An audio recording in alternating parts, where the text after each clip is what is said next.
And Dr. Lucas is with us here in the house this morning. Good morning, Doctor. How are you? Good morning, I'm good. What are we talking about today? We're talking about gastroparesis. That sounds like something that would happen after Thanksgiving. Yes, can you spell it? I can only because I'm looking at the word in front of me. But yes, what is that? It's a slow emptying of the stomach. Mm-hmm. So gastro is stomach, paresis is paralysis or not moving properly. So gastroparesis means your stomach doesn't empty properly. A normal stomach, most of the time it'll empty within 3 hours of eating, depending on what you've eaten, and what medicines you're on. But usually that's normal. So 50% is supposed to empty in an hour and a half. And if it doesn't empty, if food stays in there, then you may feel like real full after eating, bloated, nauseated. Sometimes people throw up, and they might throw up old food, like food they've eaten the day before, because it stays in the stomach a long time. And it's important because if you take medications, the medications usually have to leave your stomach in order to be absorbed. Right. And so if you have a lot of medications in the stomach and it's just sitting there for hours, it may not be working as well as it needs to. So how does this relate to what your normal course of events are with diabetes and the like? Well, diabetes causes gastroparesis. It's probably one of the major causes because it's a neurological problem. That means the nerves that go to the stomach get affected by the diabetes. So the nerves that tell the stomach muscles to contract and empty the stomach are damaged by diabetes, just like peripheral neuropathy, which is nerves that go to your feet. You can feel tingly or numb. This is it's called an autonomic neuropathy, which means that autonomic means you can't control. Autonomic is like automatic, but autonomic neuropathy is when parts of your body that you don't control are affected by the diabetes. The nerve endings are affected. So what's the results of this if it's not emptying? So the results are that you don't know, if you're taking insulin, you don't know what to do, because if food doesn't leave your stomach, then it doesn't cause your blood sugar to go up. So it might make your blood sugar go up later. So you might not be, hungry all day because you've got food that's still left in your stomach from the previous meal. So you might not be hungry, and then finally when you do start emptying your stomach, then your sugar might start going up. Is this common among diabetics? It's not that common, but a lot of times it's more common if your blood sugar is not being controlled for a long time. If your blood sugar is really high, sometimes it'll be a temporary thing and you get your sugar controlled and it gets better. The other causes of gastroparesis are certain medications, like opiate medications, pain medicines can do it. Certain antidepressants can do it.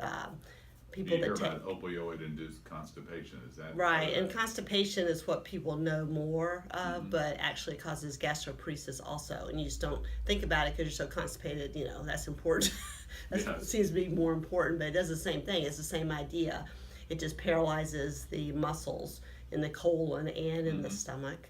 The medications like Victoza and Byetta actually cause the stomach not to empty as a treatment for diabetes, because it sort of delays the absorption of the food. The food doesn't make the sugar spike as much after meals, but that's not that much of a problem in most people as far as that induction of gastroparesis.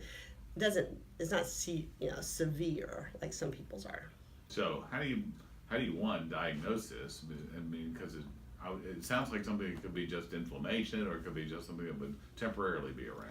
Well, and if you feel bloated after a meal, like after Thanksgiving or something, you ate too much. I mean, that's not gastroparesis, but this is sort of a long-term thing. It's like almost every time you eat that you feel this way. So you diagnose it by actually eating a radioactive egg. The radioactivity. No, I think it's like scrambled. Okay. Anyway, you eat it. They measure the radioactivity in your stomach when you first eat it, and then they wait. Usually they'll wait like 2 hours. And then if it's still not out of your stomach, they'll measure it at 4 hours. So they do it over time to see how much empties, and they can count the radioactivity by a detector. So it's a nuclear medicine scan at the hospital.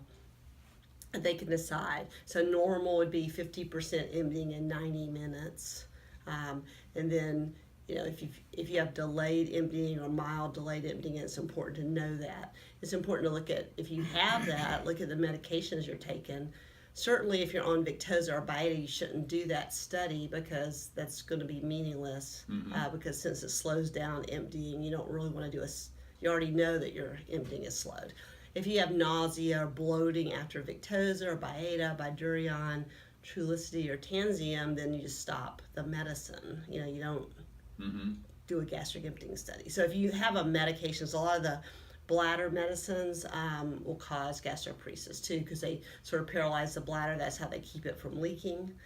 They paralyze the stomach as well. So a lot of the bladder incontinence medications will cause gastroparesis. So if you know you're feeling bloated or nauseated after eating, or you're constipated, that's another sort of indication that something's going on in there.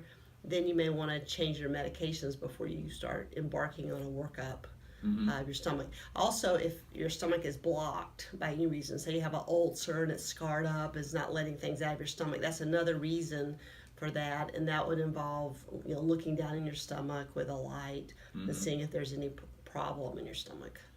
Okay, so again, it sounds like not only diabetes, but because of diabetes, you're taking all these other medicines that could result in have effect on it as well. Right. So lots of avenues to pursue there. We'll have more come in just a moment here on Coastal Daybreak here on the Talk Station, FM 107 and AM 1240. If you would like to join us, you can reach us at 800-818-2255.